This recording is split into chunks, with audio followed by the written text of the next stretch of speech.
जादुई तेल। एक समय की बात है। एक सेठ दूर दूर राज्यों में कपड़ों का व्यापार करता था और अपने सामान के लिए देश विदेश में प्रसिद्ध था।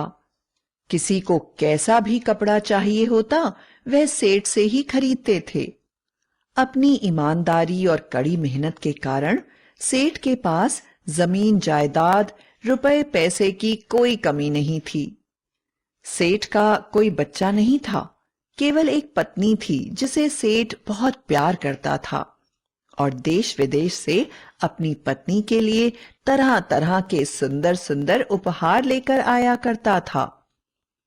एक बार उसने देखा उसकी पत्नी बड़ी परेशान नजर आ रही है। पूछने पर पता चला कि पत्नी के बाल बहुत ज्यादा झड़ रहे हैं। पहले तो सेठ को यह कोई बड़ी समस्या नहीं लगी, किंतु धीरे धीरे सेठ को भी लगने लगा कि उसकी पत्नी के बाल पहले से काफी कम होते जा रहे हैं। सेठ देश विदेश से पत्नी के लिए दवाई लाने लगा, किंतु किसी दवाई से भी पत्नी के बाल ठीक नहीं हुए। अब तो सेठ बड़ा उदास हो गया और सोचने लगा, इतना रुपया पैसा होने का क्या फायदा जब मैं अपनी पत्नी का ही इलाज ना करा पाऊं। इस बेचारी के बाल इतनी तेजी से झड़ रहे हैं कि एक दिन यह पूरी तरह से गंजी हो जाएगी और लोग मुझे गंजी का पति कहकर बुलाएंगे। पत्नी के बालों के लिए इतना चिंतित हो गया कि रात में तो उसको अपनी पत्नी के ही सपने आते और महसूस होता कि चारों तरफ लोग उसे गंजी का पति कहकर बुला रहे हैं और उसकी पत्नी यह सब सुनकर बहुत रो रही है। पत्नी के बालों के चक्कर में सेठ का मन उसके व्यापार में ना लगता, जिसके कारण सेठ के ग्राहक भी कम होने लगे।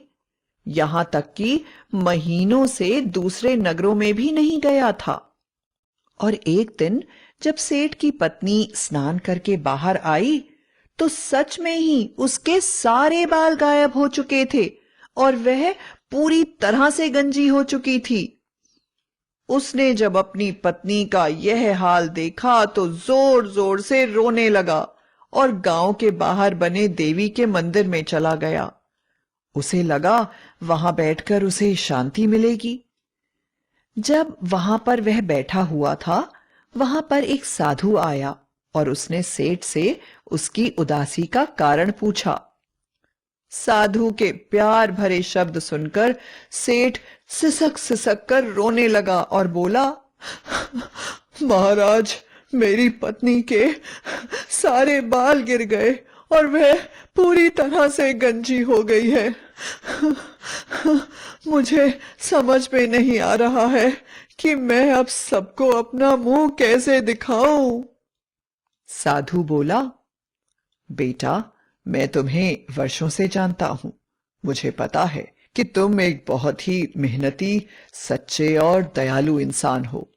मेरे पास एक जादुई तेल है। तुम यह तेल अपनी पत्नी को दे दो। रोज इस तेल को अपने सर में लगाने के बाद तुम्हारी पत्नी के बाल फिर से वापस उग जाएंगे और बहुत ही लंबे हो जाएंगे।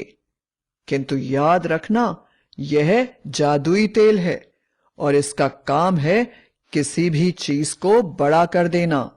इसलिए इसका प्रयोग सोच समझ कर करना और काम हो जाने के बाद इस तेल को गांव के सरोवर में डाल देना।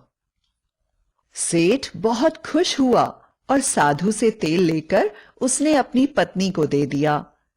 पत्नी पति के कहे अनुसार रोज उस तेल को अपने सर पर लगाने लगी और सच ही उसके बाल बड़े लंबे लंबे हो गए। सेठ की सारी परेशानी दूर हो गई और वह दूसरे नगर को व्यापार के लिए गया। किंतु जब वह एक हफ्ते के बाद लौट कर आया तो यह देखकर हैरान हो गया कि उसकी पत्नी उसके सामने नहीं आ रही है। बहुत मिन्नतें और सिफारिश करने के बाद जब पत्नी सामने आई तो वह यह देखकर हैरान हो गया कि पत्नी की जुबान उसके मुंह से बाहर लटक रही थी और वह बड़ी ही भयानक लग रही थी। कारण पूछने पर पत्नी ने कहा, सुनिए, मुझसे बहुत बड़ी भूल हो गई। आपने कहा था कि तेल केवल सर पर लगाना। यह जादुई तेल है, किंतु तेल खत्म होने के बाद तेल वापस कैसे मिलेगा? क्यों ना मैं तेल को घर पर ही बना लूं?